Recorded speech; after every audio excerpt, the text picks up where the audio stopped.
6 days after the September 11th terrorist attacks, it was President Bush who went to the Islamic Center of Washington, D.C., and proclaimed that Islam is a religion of peace. At the time, the remark was barely a cause for controversy. Instead, it was greeted by most as a call to civility, a note of sanity, a warning to fanatics who might consider taking revenge on some innocent Muslim women shopping for groceries in a headscarf. But now, 9 years later, President Bush is widely accused, in retrospect, of having succumbed to a momentary case of political correctness. Many people now believe that his Islam is peace remark was born either of ignorance or of expediency. It did not even take another successful act of terrorism to set off the season we just lived through, the endless summer of holy war. The instigation was a proposal to build the mosque at Ground Zero, or, if you prefer, the mosque at the old Burlington Coat Factory in the financial district. What ensued was nothing less than a referendum on Islam. My work means that I travel around the United States asking total strangers a lot of nosy questions about religion. I've found that this question, is Islam a religion of peace, more than any other, is now the one on people's minds. But let's acknowledge that to many, the question before us tonight is either absurd or offensive. To one camp, the question is absurd because the answer is patently obvious. Just look at the headlines, they say. If 9/11 is not convincing enough, what about the suicide bombers in Iraq, Afghanistan, Israel, Spain, Pakistan, and for God's sake, even a tourist retreat like Bali? They say, what about Major Nidal Hassan, a psychiatrist in the US Army who shot his own colleagues at point blank after he spent years studying and reflecting on his Muslim faith? Was he under the influence of psychosis or of Islam? They ask, why do honor killings seem to be a Muslim phenomenon? How could a religion of peace permit a father to order the death of his own daughter? This camp says not only is Islam not a religion of peace, it is intrinsically a religion of violence. The question is absurd, the case is closed. Yet there are others who consider the Islam and peace question not so much absurdly obvious as utterly offensive. This camp asks, how can you condemn an entire faith, a religion followed by nearly 2 billion people, because of the atrocities committed by its fringe extremists? They ask, why blame the faith when the terrorists are clearly driven more by political ideology than by theology? They ask, why do we not apply the same judgment reserved for Islam to other religions? Why didn't the ethnic cleansing of Bosnia-Herzegovina prompt widespread rumination on whether Serbian Orthodox Christianity is a religion of peace? When Roman Catholic priests and bishops were complicit in the genocide in Rwanda, the world did not blame Roman Catholicism, but the blame fell.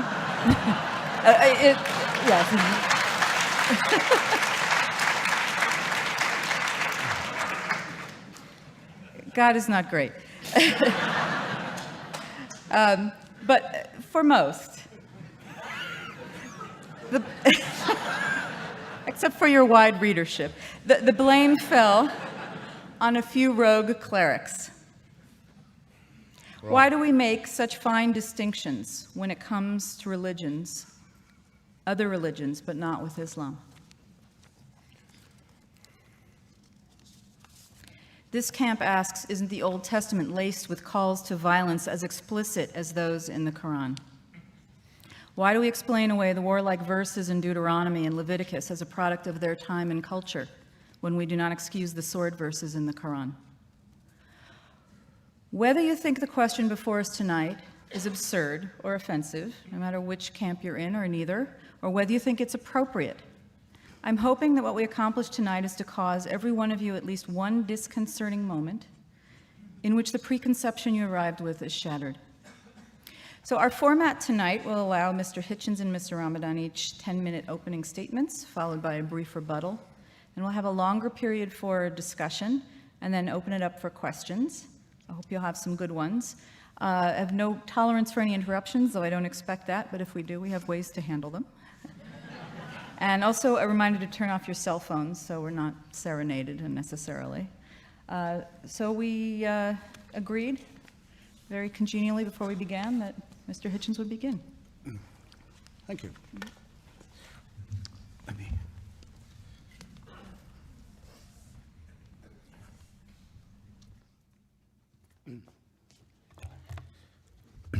Assalamu alaikum. Shalom. Welcome back to the United States. Thank you, Laurie, for your introduction. Thank you very much, ladies and gentlemen, for coming. I have to be brief, so I'll be terse. Like a number of people who are students of religion, I've spent a lot of time lately, as you should if you have the opportunity, I recommend it very highly, with Professor Dermot McCulloch's History of Christianity. Marvelous work of scholarship and literature, written by a mainstream believer, extraordinarily broad and deep, in which he ponders one very important question, the only one I've got time for now. What happened to the word Christendom? Remember, there used to be such a term. It used to extend across the world, and the hope is that it would extend even further. And it was unironically used to mean those areas of human civilization, and areas yet to be civilized, of course, where the word of Jesus Christ reigned or would reign. And it's all gone. The word is never used except historically or sarcastically now. And McCulloch doesn't say it ended because of the Crusades, though he could. It didn't. Crusades didn't kill it. Not because of slavery, mandated by Christianity. That didn't kill it either. Nor the mass murder of colonial subjects in the yet-to-be Christianized world. That wasn't sufficient. It didn't really end, he said, till 1914, when all the Christian empires of the world, Austria-Hungary, Germany, France, Britain, France is a slight exception to this, but only a slight one, and Russia, all of them commanded by Christian emperors, and calling upon their subjects as Christians, went to war with each other and very nearly destroyed the whole human civilization, and certainly reduced it to a point where we can't guess where we might be if it hadn't been for this extraordinary outbreak of barbarism. And out of that came the terrors of fascism and of Stalinism, of which it was the seedbed as well. I mention this partly because I want to maintain that there's no such thing as a religion of peace by definition. And second, to point out, and that its best historian has to admit something that if I was a Christian would make me humiliated. But because there was another empire involved in that war, the Ottoman Empire, which also came to an end, its other name was the Caliphate, the Muslim Caliphate. It went to war on the side of German and Austrian imperialism and Hungarian imperialism, and it lost not just the war, having proclaimed a worldwide jihad against Christianity, except for German and Austrian and Hungarian Christianity, which were its allies. And it didn't just lose the war, but by 1924 had been dissolved by the Turkish leadership, by Ataturk. It lost the Caliphate. And that's the only one that still has supporters. The other Christian and religious empires have all gone. But the Caliphate still has fans, not just in the Muslim world, sometimes referred to by Muslims as the Dar al-Islam, the House of Islam, but also in what some Muslims call the Dar al-Harb, the House of War, the part of the world that isn't yet Muslim. There are Caliphate clubs in London now and Berlin and elsewhere, quite important ones. And what I want to know is why that is and what we should think about it. Believers in this fantasy have, Laurie's spared me the need to say much of this, have committed extraordinary atrocities in Istanbul, in Madrid, in India, in the Philippines, in Indonesia, and of course in our own fair city. And the pretexts for it vary. They can be, the excuse for the mass murder can be that Australia has helped East Timor become independent from Indonesia. They can be that Newsweek has printed a false story about the desecration of a supposedly holy book.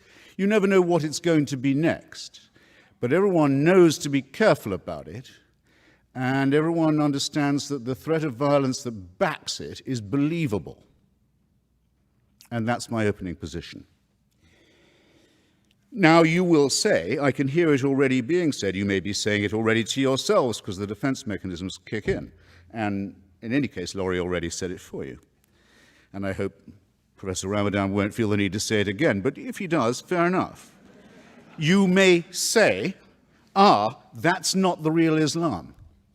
Those aren't real Muslims. Now, isn't that a fascinating objection? Is there anyone in this room, I exempt Professor Ramadan because it's his turn to speak next.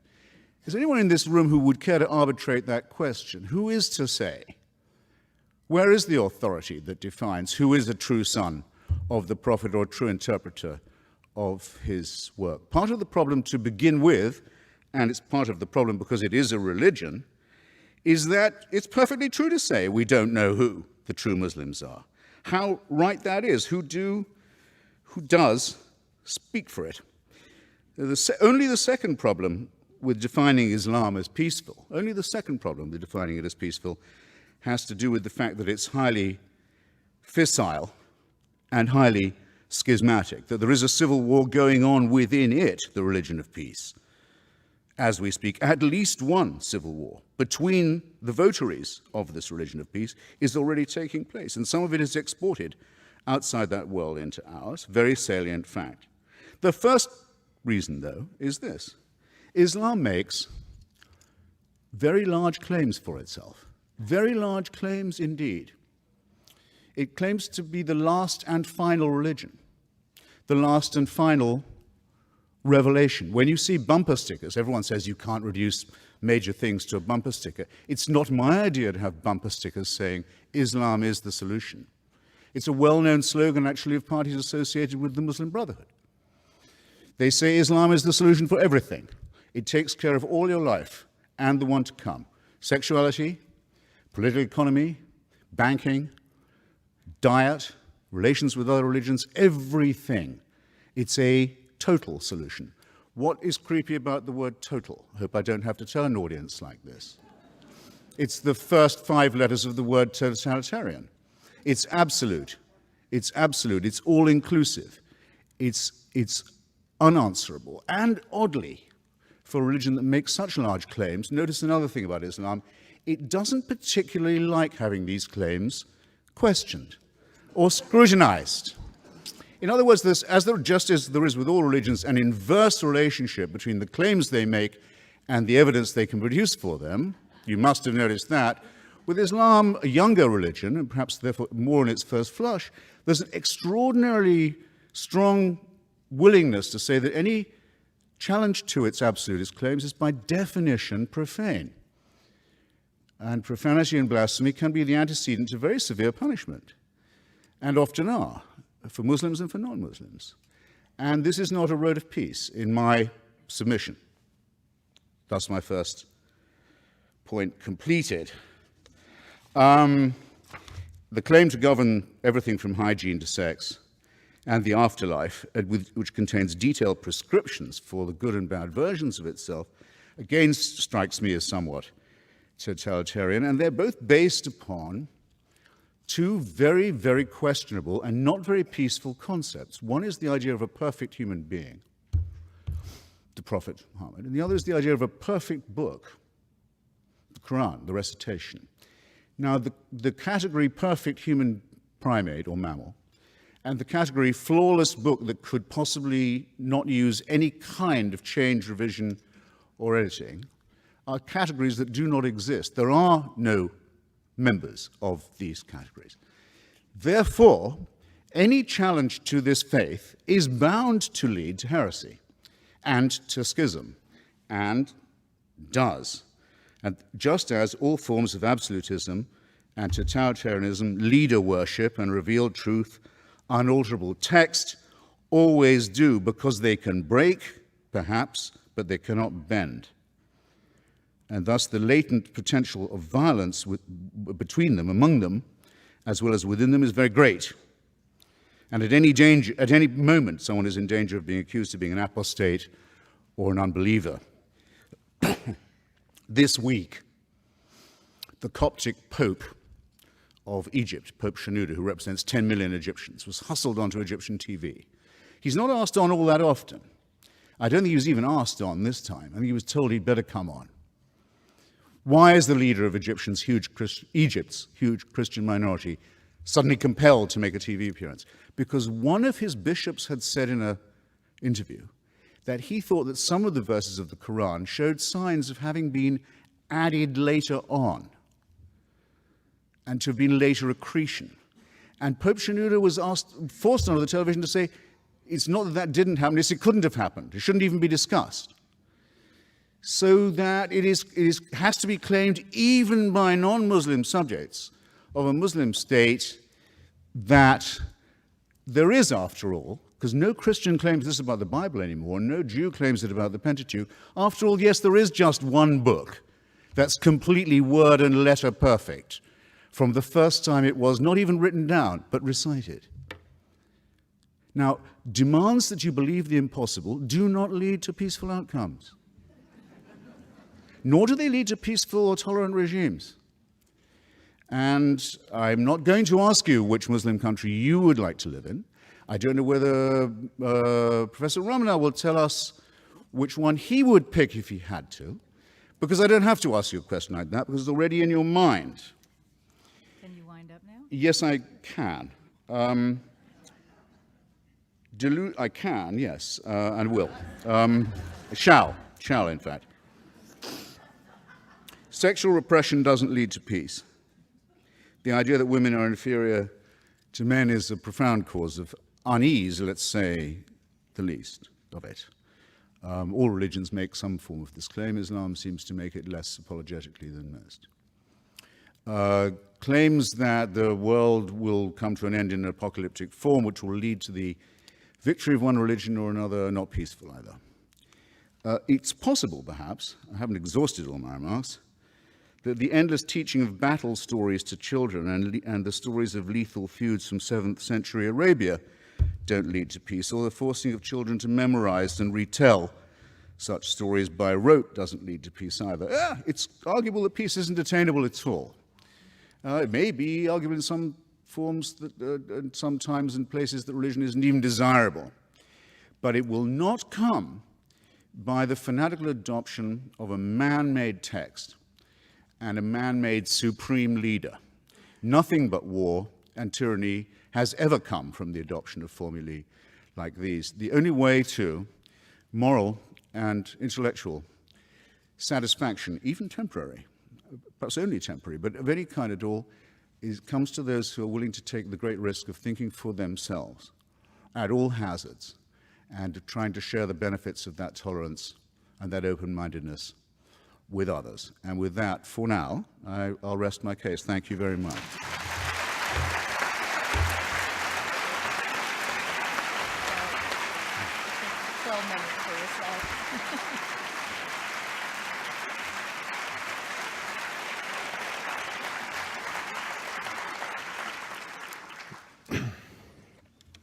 Thank you.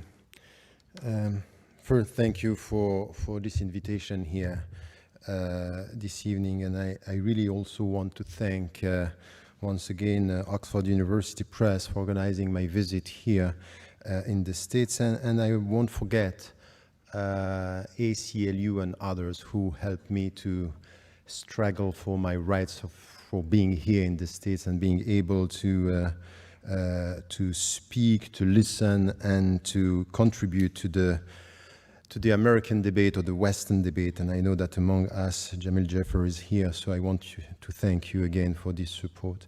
Let me go straight to some of the points, and I'm not going to respond straight away to some of the claims, on all the claims, but during my talk, as it is the introductory speech, let me highlight some of the points. When I got the question, of course, as a Muslim and as a believer, but as someone who is coming from within the realm of religions, it was quite clear that to put it that way was not the right question to ask. Is Islam a religion of peace, or is Christianity, or is Judaism, or is Buddhism a religion or a spirituality of peace? Doesn't mean anything for me. It's not the right question. It's not the accurate question. Not because I think that there is a good Islam and the right Islam, and there are people who are acting in the name of Islam who are not representing what Islam is. This is not my point. I never said that, by the way. But the point for me is really to try to deal with a phenomenon, with religion from within, and to try to understand the dynamics and to understand the trends and to understand the diversity. So just to essentialize one religion by saying it's all about war, it's all about peace, and even, said by George W. Bush, doesn't mean anything for me. So this is one point which is important. But religions, and all the religions, and Islam among all the other religions, are dealing with human beings. And if you deal with human beings, you deal with violence and you deal with peace. You deal with violence. Because human beings, by definition, have to do with violence. They have to deal with aggressivity, with wars. And to expect from the religion not to tackle the issue is just to dream of something which is not going to happen. All the spirituality, go for Buddhism or go for the Bhagavad Gita, you deal with violence. So this is it. Now, what is the answer coming from religions and from trends when it comes to violence and to peace? This is the right question for me. Do we have something which is coming and helping us to go towards peace? This is, for me, the right question.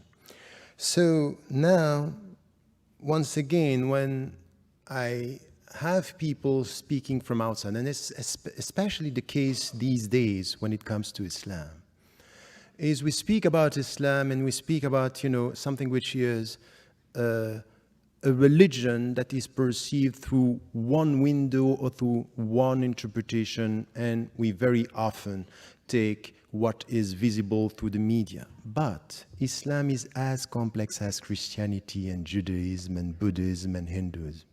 It's a diversity of interpretations. Yes, you are right. The Quran is for the Muslims the very word of God. But many interpretations and many ways of dealing with the books. The problem is not the book, the problem is the reader. Is the way, no, we have only 10 minutes. So, this is why when, for example, you take a text, and you can do this with the Bible, with the Torah, the Gospels, it's always the same. Tell me the way you read, I will know what is in your mind, but not for sure what is in the text. And this is something which is the starting point of a serious discussion in theology. Because I don't like all these intellectuals and philosophers and even journalists. They are very keen on understanding the complexity of philosophies and the simplicity of religions. That's not right.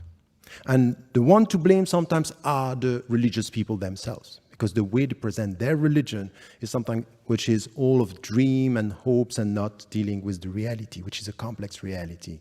And this is where I think we have to come to a better understanding. So very often when I deal with such topics, I just have to start with the very beginning. We want to deal with the religion, let us speak about religious issues and religious understanding, not to avoid the starting to just to come to newspapers and headlines. It's not going to help us to understand religion just to go for what is happening in the world. Let us also understand the fundamentals and then come to some of the translation, the historical experiences. Because as much as you can speak about September 11, you can speak about the 16th century under the empire, the Ottoman Empire, which was a great civilization with a diversity, Christians and Jews and even non-believers working and living together. We are always speaking about Andalusia. But we can prove everything with history if we don't get a sense of what are the principles we are talking about.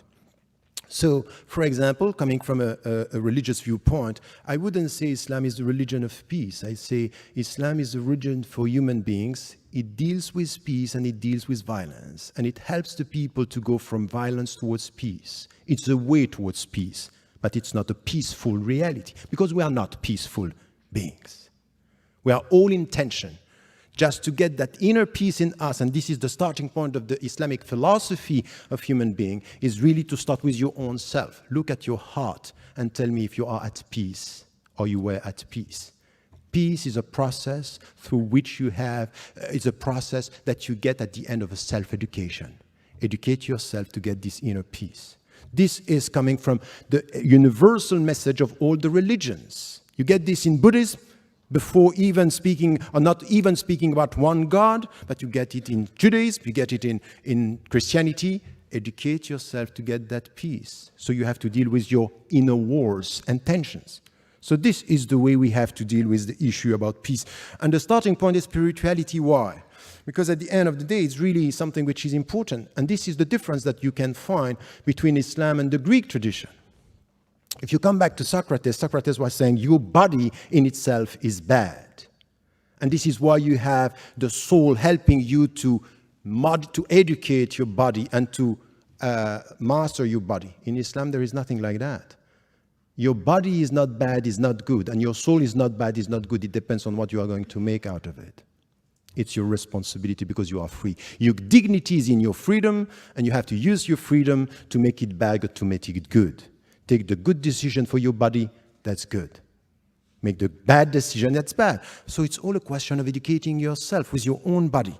And it's exactly the same when it comes to the understanding of the world. So this way towards peace, it's based on education. It's based on a spiritual way of dealing with yourself. And you know what is the meaning of that? The very essence of what I'm trying to translate now is jihad. So this is something which is coming from the classical tradition. And once again, the classical tradition is helping us understand jihad is resist the bad to promote the good. And the bad is in yourself first. And then you will try to get the good. And to get the good is this inner peace. So jihad is not the way towards war, it's the way towards peace. Because you have, as a human being, intrinsically to deal with your inner wars and inner tensions. It's exactly the same in the world, that what we have to do, you will find something which is the will of God. What is the will of God? Diversity. He made you tribes and nations in order for you to know each other. But you know the risk of diversity? It could be lots of knowledge and potential wars. So you have to educate yourself to live with others and with this diversity to know each other. So you can look at Islam saying, you know what Islam claims? It's the last and final religion.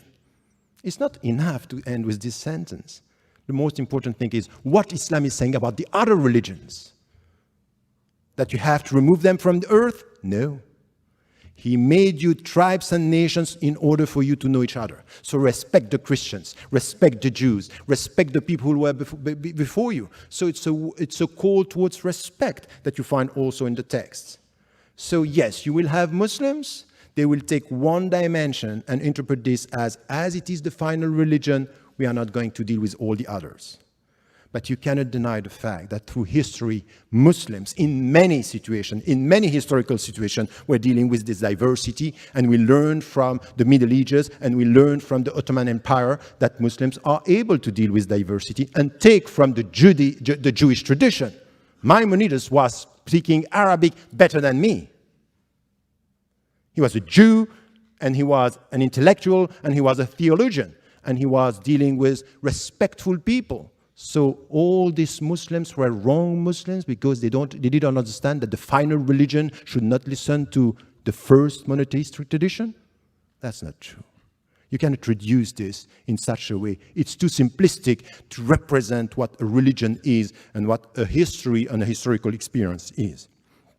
So this is for me something which has to do with the diversity that we have, that it's rooted in the Islamic tradition as well, in the classical tradition that we find it. So when you deal with diversity, know that you need to promote, and it's out of your personal education, mutual knowledge to get respect.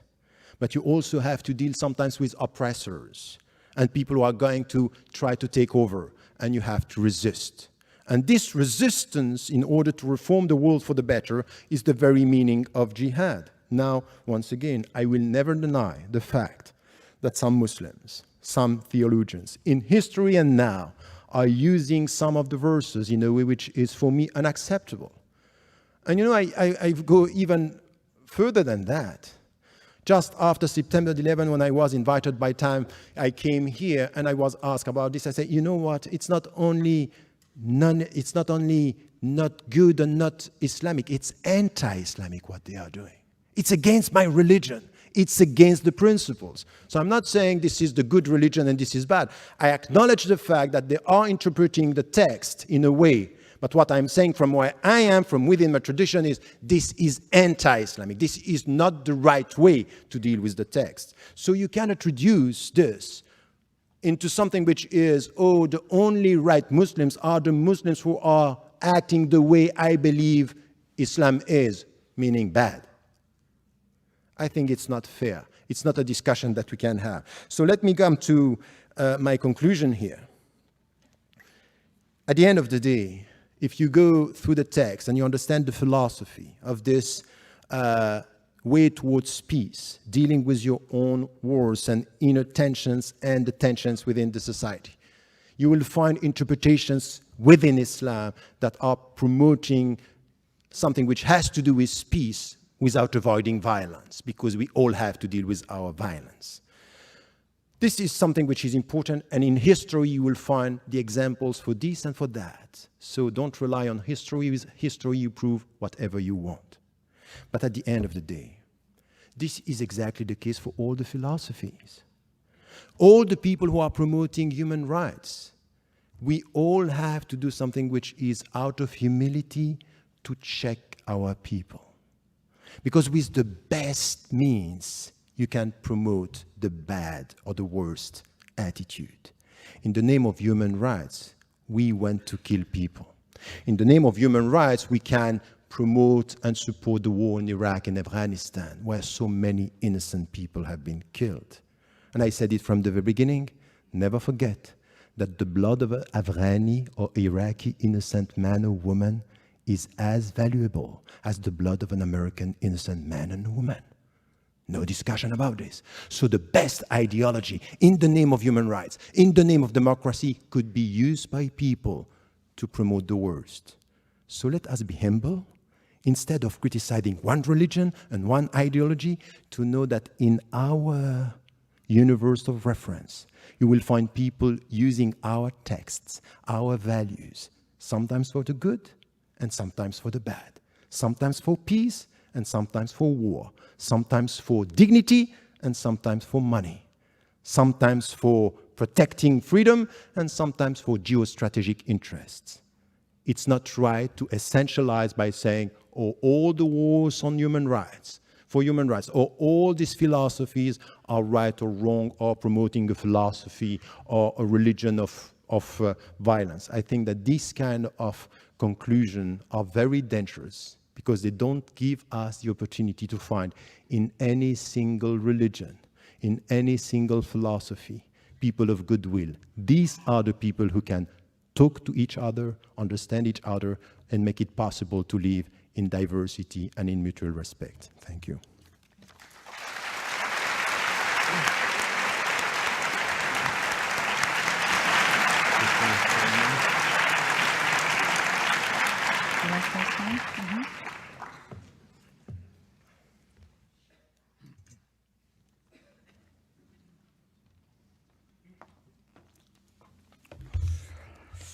Well, I also don't think that the motion, if that's what it is, chosen for this evening, is a particularly good one.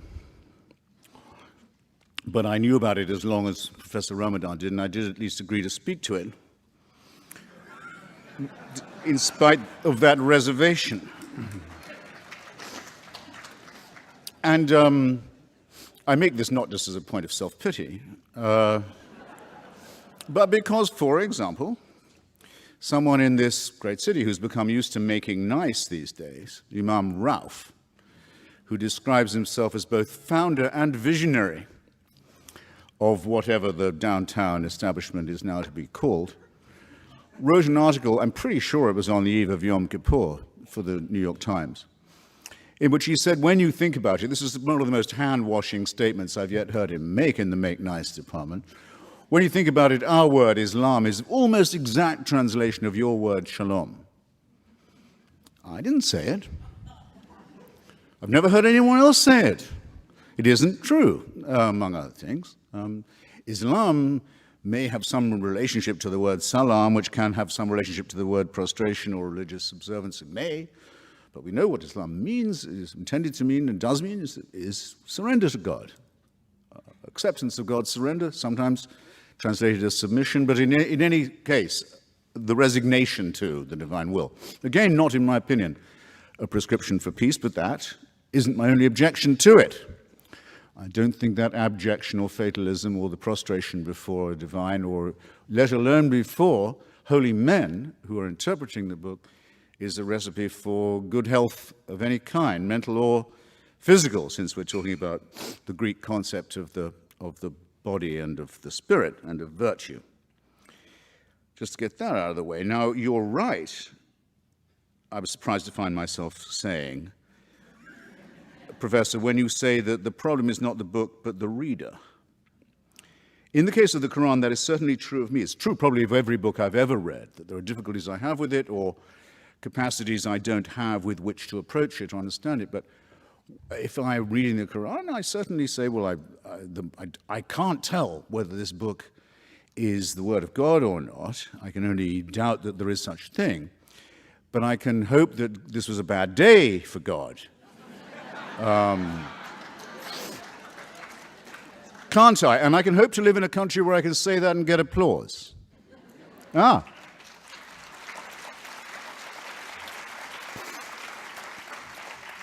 Yes, and even mirth. And don't think that it isn't a precious thing, and don't think it's being compromised. I'm coming to that. I don't like the idea of a paradise reward for martyrs. Don't like it. It's not me somehow. Don't like the account. Don't like the early accounts of village squabbles with the local Jews who've taken a look at the new claimant to be the Messiah and decided about him what they decided about the previous claimant. He's no good. He's not up to snuff. Do you think the Jews are ever going to be forgiven for that, by the way? For rejecting 2 in a row? I don't think so. And I don't see why they should hope for forgiveness either. And still I'm allowed to stand here and say this, and there are many parts of Europe I couldn't do that anymore, or I'd have to be very careful in who I'd invited for the audience. I couldn't do it easily on the air, couldn't do it easily in print, couldn't do it easily in public, couldn't do it on certain campuses, couldn't do it with certain publishing houses. Now, all of this has been done to us by the wrong Muslims. Well, let's get together then, isolate who these wrong Muslims are, who've imposed a culture of violence-backed censorship upon us, and let's get rid of them and have an honest discussion about the text and the reader. And I think the ball is in your court, Professor, on that. Just to stay with my own profession, the thing I know best. Not one major media outlet, print or broadcast, has yet shown you what the Danish cartoons actually look like. Yale University Press, which commissioned a book on them which was to include the cartoons, as how could it not, eventually panicked. Yale University Press panicked and published the book without the cartoons over the objections of its author. Everybody knows what I'm talking about. The President of the United States and the head of the Joint Chiefs a few days ago were so pulverized with fear that they had to address personally in pleading tones a Christian nutbag in Florida who might have been or might not have been about to commit a minor act of blasphemy. Is this the culture that Islam wants us to have in relation to it? One of, if you like, preemptive submission, preemptive cowering, backed by the fear of force, because that is not multiculturalism. That's nothing like the gorgeous mosaic. That's actually the absolute negation of what a multicultural system would be like. And a multicultural system has to look rather askance, I think, on a religion whose preachers and websites openly make threats against people like myself, against the Jewish people, against the Hindus, who, for heaven's sake, aren't even monotheists, can be killed on almost any pretext, against, and a very important point, and I have to make it, and against the wrong kind of Muslim. Now, Professor, don't I'll say this as mildly as I can. Don't, you may not be aware that you were, and I'm certainly, I don't want to increase the area of unexpected offense-taking that's been so hugely broadened by the sensitivities of a religion that has the answer to everything. But I'll just say I don't greatly care to be told, as if I didn't know, that an Iraqi life is as precious as an American one.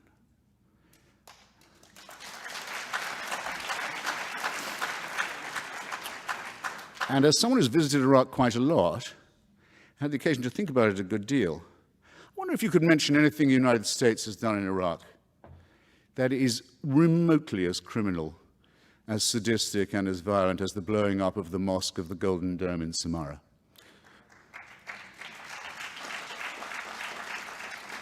One of the holiest sites in the Muslim world, callously blown up by Sunni forces in alliance with forces who, perhaps I'd agree with them for once on this, were fascistic Baathists. Probably they got the weapons and the high explosive from them. That makes it worse, surely.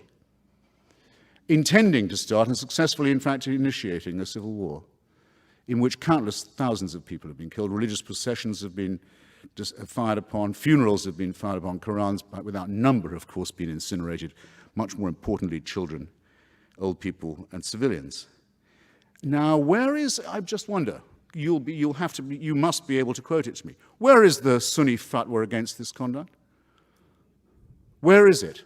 Where is the authoritative statement of moral outrage in the Sunni world saying this is not acceptable behavior for followers of the Prophet?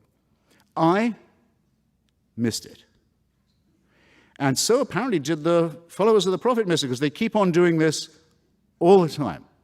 They were doing it before the United States got to Iraq, and they'll be doing it after we've gone. So I'm sorry I won't be talked to in that tone of voice. And I want to know, I repeat my question, who has the authority to issue fatwas? Is it Sheikh Qaradawi, who sometimes very much expressed respect for, who on Al Jazeera gives advice on all kinds of things, some of them innocuous, sexual matters and so forth, doctrinal rulings, sometimes upon the legitimacy or otherwise of suicide bombing, if directed at Israelis, not just Jews, of course, but no, we draw the distinction. On the other hand, Hamas, which does the suicide bombing, doesn't draw the distinction.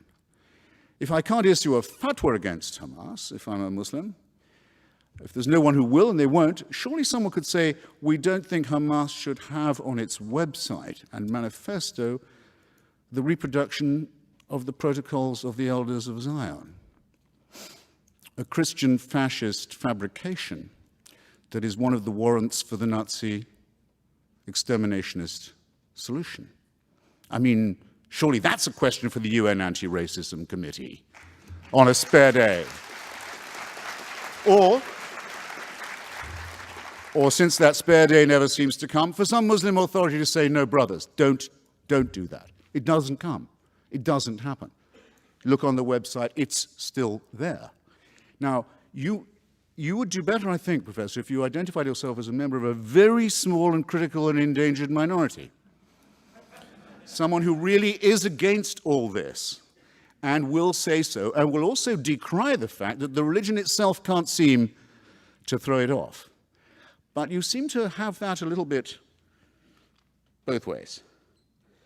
Now, I'm going to have to very well. stop you so we can get to Yes, it. so then my closing statement is this. If you want diversity as much as the professor does, as much as I'm sure many people here do, religious diversity, cultural diversity, what you need for it is this. You need a secular state with a godless constitution like this one.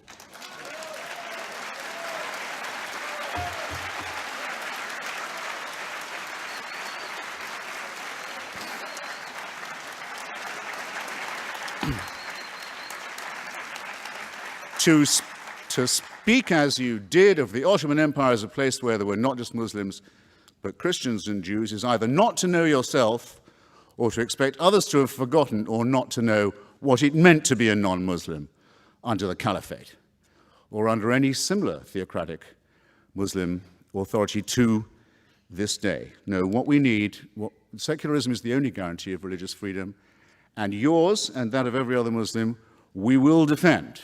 But you won't be surprised that we have some questions for you in the meanwhile. Thank you.